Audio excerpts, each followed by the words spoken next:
want to talk about Aiyuk for a second because he was the focus of everything for freaking 5 months, and now he kind of wants to slink to the back of the class because he's not playing so well. Like, no, Brandon, right here, right up front. There is a whole lot of pressure on him, and he can't duck it. And afterwards, a game where he has 28 yards, he can't like be like, oh, not my best. Don't really want to watch that on film. I feel like of all the players on the Niners right now, he might be under the most pressure because of all the attention he brought to himself. Like, now it's time to justify it. Yeah, I'm seeing Brandon. He's kind of, how like you get hangry and you may snap a little bit. Yeah, and you finally then you get something to eat. And like, then I said a lot of things. Yeah. Said a lot of things. I don't feel that way anymore. I don't know where it came from. Yes, like I feel like Brandon Aiyuk is having like his post-hangry moment in all of his interviews where he's like, "Yeah, that was a little weird. It's like that was kind of on me. I shouldn't have done that." And really, that's cool for us to be able to notice that. But the truth is that now you got to show and prove, Brandon. You said a lot during the offseason. It's not what you did, it's how you did it. And it's what you said. And fans, the internet is undefeated, baby. All of those quotes are still out here. All of that pay for a Lamborghini. You was out there looking like a Tahoe on Monday night. You talk about something. You want that wasn't no Lamborghini. That wasn't no Lamborghini. Not at all. And I think it's so interesting. Like, it happens all the time in the NFL, but I feel like players they're prisoners of the moment, like, or fans too. Guy's great. He's young. He outperforms his contract. He's due for a big payday. Fans love him, rally behind him. Man, this guy he's under-respected and he's underrated. And then they get the contract and fans freaking rejoice. And then it could be the first game, dude. One game where the dude has 28 yards. All of those good feelings are gone. The honeymoon is over. And it's like, dude, you are not living up to your contract. And it's weird how things flip. All of a sudden, you're not like a cult figure. You're not someone that people can rally around. Like, this guy is playing for the love of the game and being under compensated. It's like, nah, like $30 million a year. And you were upset about 26. Like, okay, well then we kind of expect 120 and a touchdown. So even if you do 120 and a touchdown, it's like, that's what 30 million pays for. And if you don't, it's like angst. So that's why in retrospect, it's like Brandon might've been smart to just take the 26 because he would have been looked at as a freaking like philanthropist. Like, oh my God, he's giving money back to the organization, the community. He's such a team guy, but you want 30, dude, and you have 28 yards in a game. There's no sympathy anymore. None.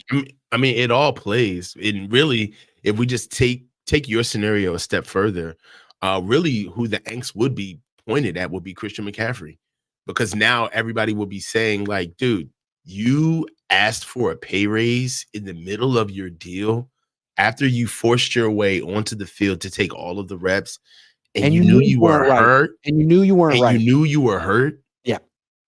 Like, you held out too. It's not even like you negotiated. You held out. Yeah. And you knew you were hurt. And you went. So that's the thing that Brandon has done himself no favors because of he's kind of like held the banner for the disgruntled players with the 49ers.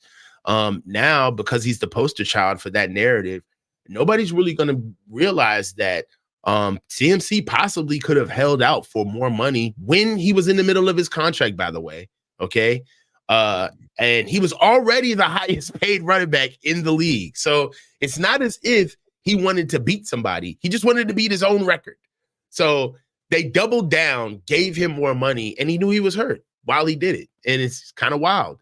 But, this is one of the CMC situation is where you do understand why the organization is so like skittish on paying guys, like when situations like this, because I'm sure there's a conversation somewhere in some office in that building where they're saying, what in the holy hell did we do? Like, what the hell's going on? We didn't know this guy was hurt before we doubled down and paid him this money just months ago. Like, what's going on? Who got leveraged? So That's a real. I know that conversation is But happening. then bringing it back to BA, like let's say McCaffrey misses 8 games, and BA just doesn't play well, and it's like, well, damn, is it because he's out? Is he not in football shape? Is it because he missed training camp? Is it because McCaffrey's not out there? Like did BA's had one great year? It was the McCaffrey year. The 1 year, yeah. It was. I mean, Everybody had a great year that year. yeah, like it's possible that he took his game to the next level, or it's possible that having Christian on the field takes everyone's game to the next level. Like, it's scary to think that the Niners just poured in all that money to a resource, and then they're going to learn things that they may not know in the next couple of months and not know how to necessarily interpret them. So there's a lot of pressure on BA. You think that they know, though, Grant? Do you think they know? You think that they understand that Christian McCaffrey ultimately lifted all of their games to another level? Yes. Or do you? I think Kyle does. Yes. I don't think the BA knows. No, I agree with that. You see what I'm saying? I agree with that. Yes. I think that BA. You don't want to allow him to acknowledge that. Exactly. Like, yeah. I think that BA got 1,400 yards and whatever he did that year and thought to himself, I'm being suppressed on this offense. And look at what I did with my It's a run first offense. It's all about Christian. It's a run first offense. And look what I was able to do. Like, think about this conversation. All right, now it's not a run first offense, man. Now go ahead. Yeah.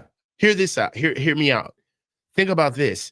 Look at where we are with the CMC situation, where we can see how everything can change. But this is coming from a Brandon Aiyuk who told the Niners, don't forget what got you there. Brandon Aiyuk said that to the 49ers. So I don't think that they even realize what this is going to look like without him in the regular season. I don't think that they understand, all right, you got 1,400 with arguably one of the best running backs in the league and to ever play this game on your squad. And I don't think you're giving that enough credit. So let's see what you can do now without him.